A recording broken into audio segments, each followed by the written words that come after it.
Hello dear students, welcome in ASC starter. Dear students, ये video class 11th के students के regarding रहेगी। देखिए, आप सबका 11th क्लास का इंग्लिश का अब एग्ज़ाम है। तो जैसे अगर आप जानना चाहते हैं कौन कौन से इंपॉर्टेंट क्वेश्चन है और जैसे कोई क्वेश्चन है तो उसको आप किस तरीके से प्रेजेंट करें, तो ये मैंने सपोर्टिंग मटेरियल के ना कुछ जो पेजेस है उनको कलेक्ट कर दिया है, जो कि आपकी काफ़ी हेल्प कर सकता है। ठीक है, जैसे आपका एक लेसन है summer of the beautiful white horse. ठीक है, तो इसके बारे में ना यहाँ पर आप देखेंगे बहुत ही अच्छे तरीके से यहाँ पर माइंड मैपिंग के जरिए समझाया गया है। जैसे मुराद है वो घोड़े को चुराता है, ठीक है, फिर वो आरम को बुलाता है कि आओ सवारी करें। उसके बाद दोनों जो है फिर किस तरीके से उसमें एंजॉयमेंट करते हैं। फिर आरम जो है वो ट्राई करता है अकेले के लिए, तो फिर वो उसको घोड़े को जैसे इसे संभाल नहीं पाता हो तो वो नीचे गिर जाता है। ठीक है, इस तरीके से यहाँ पर ना सारी की सारी समरी जो है चैप्टर की दे रखी है, और यहाँ पर जो क्वेश्चन है ना ये भी दे रखे हैं। तो आपने तैयारी तो कर ली है, बस मैं ये कह रहा हूँ कि आप इसको एक बार गो थ्रू कर लो, देख लो कि आपको कितने आंसर आते हैं। जैसे अगर आपसे पूछा जाए कि जोराब कौन था, तो वो मुराद के पापा थे। तो इस तरीके से आप इसकी प्रैक्टिस कर सकते हैं, क्योंकि कई बच्चे के पास सपोर्टिंग मटेरियल नहीं है। ठीक है, तो अब सपोर्टिंग मटेरियल में कौन कौन से चैप्टर हैं, तो ये मैंने इस तरीके से पूरा कलेक्ट कर दिया है। तो जैसे आप ये पैसेज पढ़कर इसका आंसर अपने आप दे सकते हैं।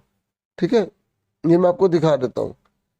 ऐसे या लॉन्ग आंसर थोड़े से to the point main main बात लिखी गई है, आप इसे देख लो, ये इम्पोर्टेंट है, तो मैंने इस पर टिक कर दिया। ठीक है, और जैसे वो ऑनेस्टी के लिए फेमस थे, तो क्यों फेमस थे कैसे, तो ये पॉइंट्स में लिखे हुए हैं, आप इसे पढ़ सकते हैं। ठीक है, देखो, और अच्छे से ना यहाँ पर आराम का अलग से कैरेक्टर स्केच दे रखा है। जैसे एग्जाम में अगर आपको कैरेक्टर स्केच आता है ना, तो आप पहले इस तरीके से थोड़ा लिख दो, इस तरीके से थोड़ा बहुत डिजाइन बना दोगे, फिर लिख दोगे ना एक्सप्रेशन, बहुत अच्छा चला जाएगा और काफ़ी अच्छा स्कोर कर लोगे।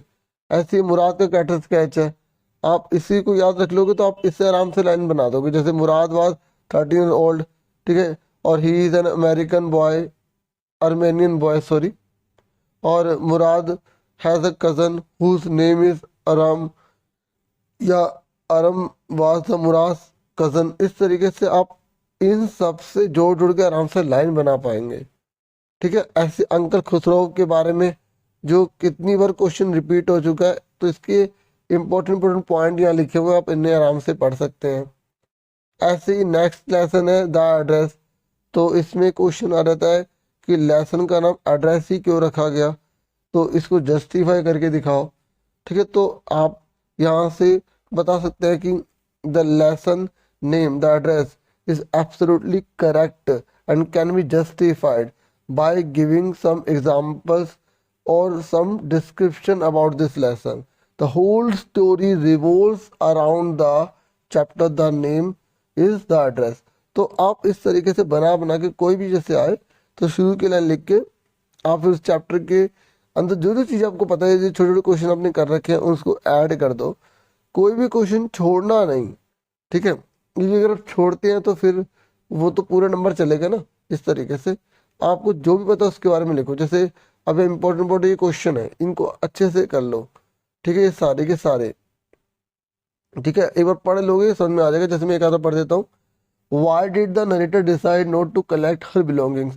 जिस सामान को लेने के लिए वो वापस आती है, ठीक है, हॉलैंड के अंदर आती है ना, क्योंकि वो जो है आपको पता है यहूदी होती है ना।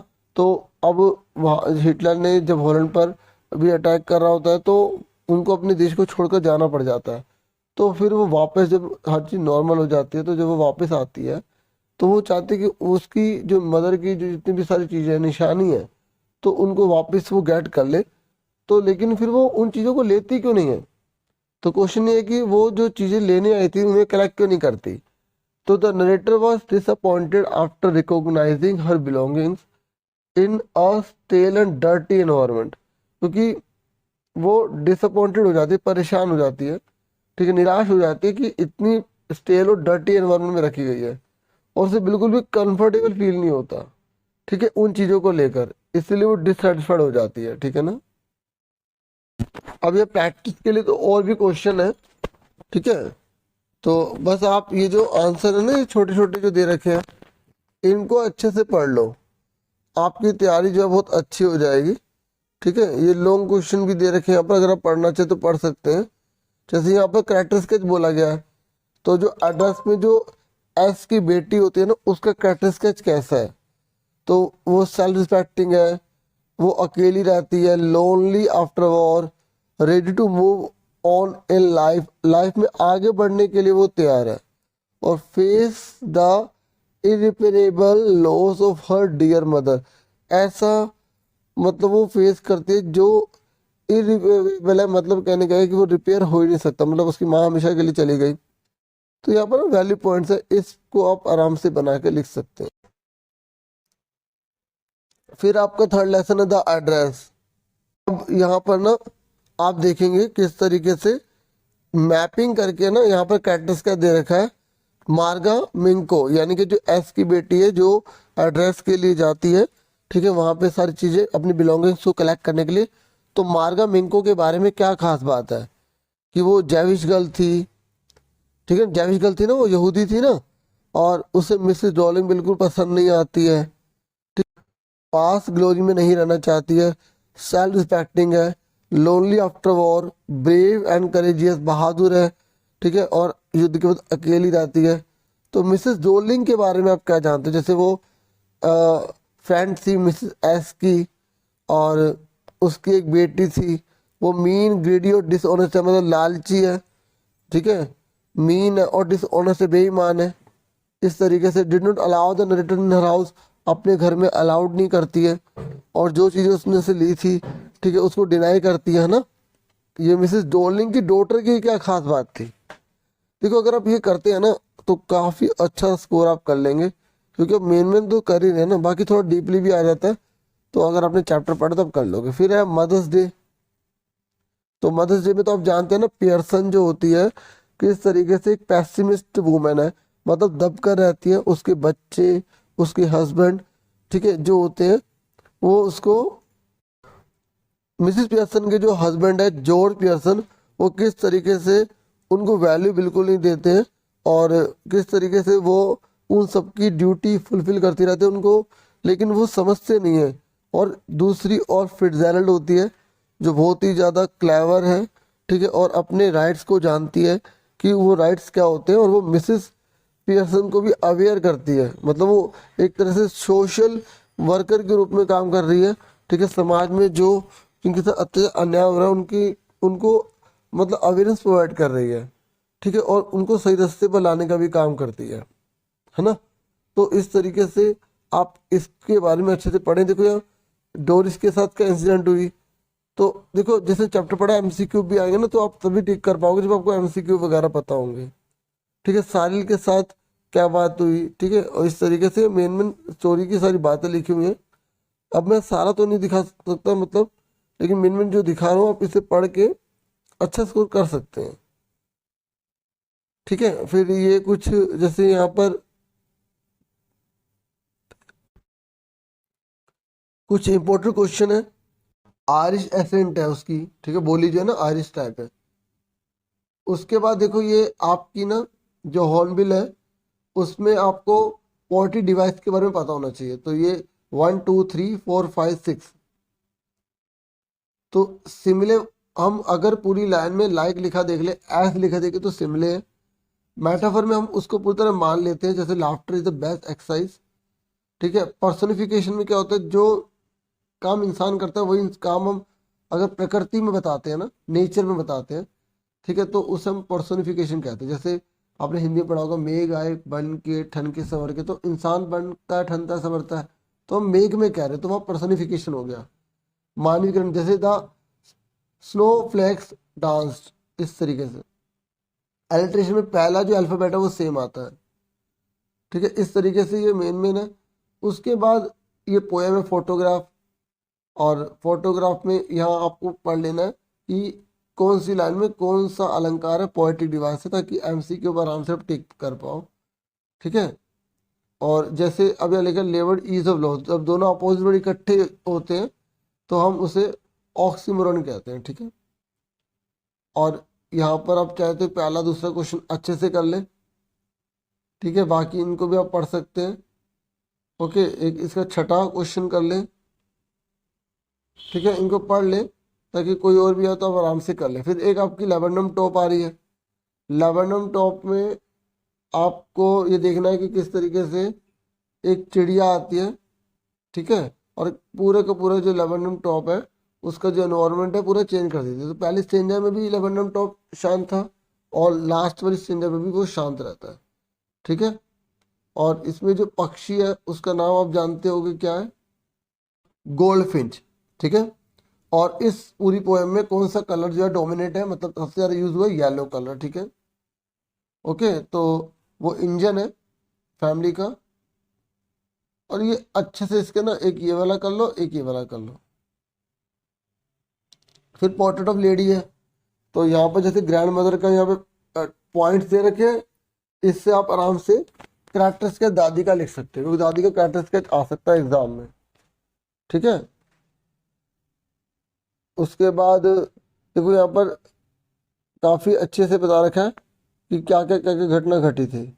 और ये मोस्ट इम्पोर्टेंट है कि चिड़िया ने अपना शौक कैसे दिखाया, तो आप ये याद कर लो, ठीक है। और दोनों में टर्निंग पॉइंट कैसे आया, तो आर्थर जो है सिटी में चला गया, स्कूल से मोटर बस में जाता था, अब दादी उसको कंपनी नहीं दे सकती थी। तो टर्निंग पॉइंट वाला क्वेश्चन आए तो इसके 3-4 पॉइंट लिख देना टर्निंग पॉइंट, मतलब दोनों की दोस्ती में बदलाव कैसे आ गया, मतलब अब दोनों के बीच में पहले आना जाना स्कूल हर चीज़ साथ थी, अब वो एक दूसरे को कंपनी नहीं दे सकते थे, एक दूसरे का साथ नहीं दे सकते थे, क्योंकि स्कूल मोटर बस ले आती थी जब दादी उसके साथ जा नहीं सकती थी, ठीक है। और गॉड, और अगर ये क्वेश्चन आ जाए कि दादी किन 3 चीज़ों से नाराज थी, तो भी आप इसमें से आराम से निकाल सकते हो, लेकिन दादी एक्सप्लेन नहीं करती थी किसी को, ठीक है। फिर उसके बाद नेक्स्ट है, अगर हम सब एक साथ हैं तो हमें मरने से डर नहीं लगता। आपको पता होगा कि छोटी सी लड़की ने किस तरीके से फोटोज भी बनाई थी, ठीक है, दिखाई थी ना अपने पापा को, ड्राइंग बनाई थी जिसकी वजह से उसके पापा को काफ़ी मोटिवेशन मिला था, ठीक है। और उस जो लड़का था, लड़की का नाम तो सुजैन है और लड़के का नाम जोनाथन है। जोनाथन ने किस तरीके से बोला, पापा अगर हम सब एक साथ हैं तो हमें मरने से डर नहीं लगता। तो ये लाइन जोनाथन की दी हुई थी। और किस तरीके से उन्होंने पूरी की पूरी जो है समुद्र की यात्रा करी थी, उन्होंने अपनी वॉयज को कंप्लीट किया था। आपसे पूछ सकता है कि जो उन्होंने अपनी वेव होकर बनाई थी उसकी खास बात क्या थी, ठीक है, वो कितनी लंबी थी, कितनी चौड़ी थी, ठीक है। तो आपको इसी क्वेश्चन में काफ़ी हेल्प मिल जाएगी। और उन्होंने कितना टाइम जो है इस पर जाने के लिए टाइम स्पेंड करा।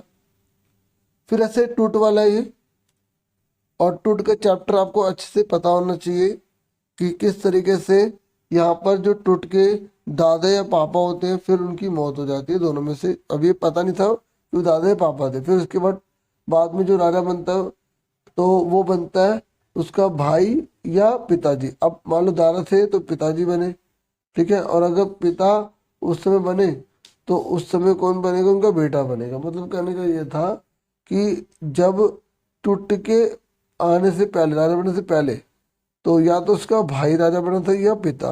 तो उन्होंने ना जो खमून देवता है, ठीक है, उनकी पूजा बंद करवा दी थी और बोला था कि एटन यानी कि सूर्य देवता की पूजा करनी है। और जो एयर है ना, एयर गॉड यानी कि खमून गॉड, उनकी पूजा नहीं करनी।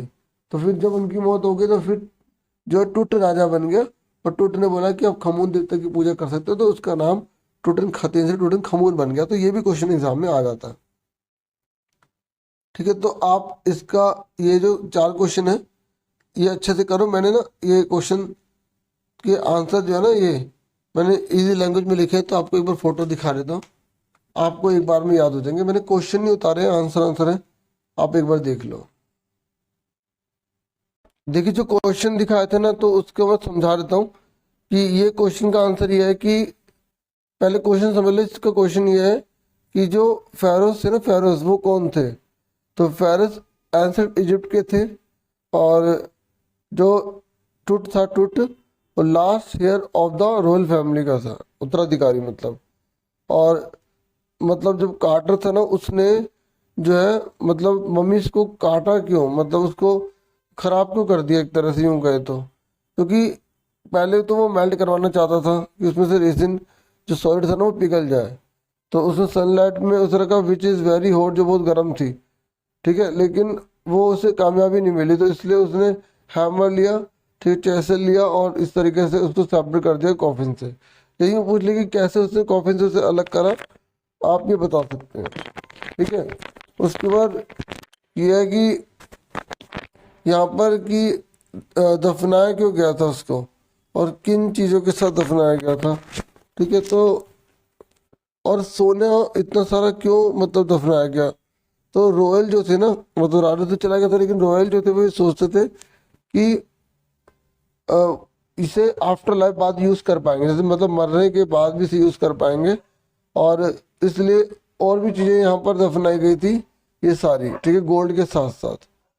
और उसके बाद ये नेक्स्ट है कि he allowed people to worship of, अच्छा, कि टूटन खातेन का नाम खमून कैसे पड़ गया, तो उसने वर्शिप अलाउड कर दी थी अमून गॉड की, और उसने पुराने तरीके को वापस ले आया था, जिससे लोग हैप्पी हो गए, तो इसलिए आगे बाकी क्वेश्चन में से उतार देना, ठीक है। और टूटन खमून का मतलब बता देना क्या होता है, लिविंग इमेज ऑफ अमून, ठीक है, लिविंग इमेज ऑफ अमून।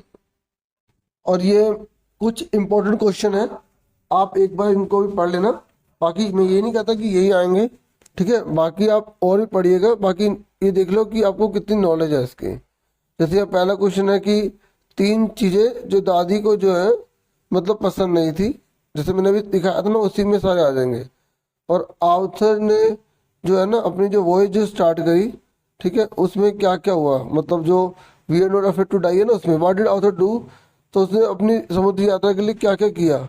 और इसमें कि ये ऑथर जो है ना, we are not afraid to die, इसमें उन्होंने अपने आप को तूफान से कैसे बचाया, क्योंकि उसका आगे का तो जो नाव का पार्ट था वो पूरी तरह खराब हो गया था, तो उसने जैब दूसरी तरफ करके अपने को सेव करवा लिया था, उल्टा जो है जहाज चलने लग गया था। एक बार पढ़ लेना इसको अच्छे से।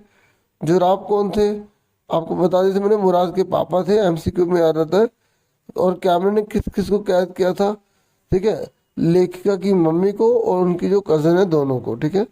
और ये both wry with the levered is of loss, इसका क्या मीनिंग है, ठीक है, तो ये आपको बताना है। ये फोटोग्राफ से इसी बुक का क्वेश्चन है। और इंजन जो है मशीन का किससे बोला गया है, वही जो गोल्डफिन पक्षी होता है उसी से है ये, ठीक है। और equal to what is the movement of the goldfinch compare, ये जो गोल्डफिन है उसका मूवमेंट किससे कंपेयर किया गया है, और आखिर बेसिस क्या था उसका कंपैरिजन करने का। मुराद ने घोड़ा वापस क्यों कर दिया, और आरम जो है वो सरप्राइज क्यों हो गया था मुराद को सुबह सुबह देखकर, ठीक है। फिर है कि why was the narrator confident that she had reach the correct address, narrator को इतना विश्वास क्यों था कि वो सही एड्रेस पर पहुंचेगी, क्योंकि उसकी माँ ने उसे बताया था 46 मार्कोनी स्ट्रीट बताया था ना, इसलिए वो पहुंच गई। और how was Mrs Pearson different from Mrs Fitzgerald, दोनों में क्या डिफरेंट था। और ग्रैंडफादर की जो फोटो लगी थी ना पोर्ट्रेट लेडी में, तो उनकी अपीयरेंस बताओ वो कैसे थे, ठीक है। उनकी जो मॉस्टिक थी, उनकी जो बियर्ड थी वो बहुत ज़्यादा लॉन्ग थी, वाइट थी, ठीक है। तो उनको देख कर लगता था कि उनके बहुत सारे पोती पोते होंगे, लेकिन एक्चुअल में उनका एक ही पोता था, है ना। इतना ही था इस वीडियो में। आप सबको ऑल द बेस्ट, खूब मन लगा करके पढ़ाई करो। Thank you for watching and listening carefully. Take care students.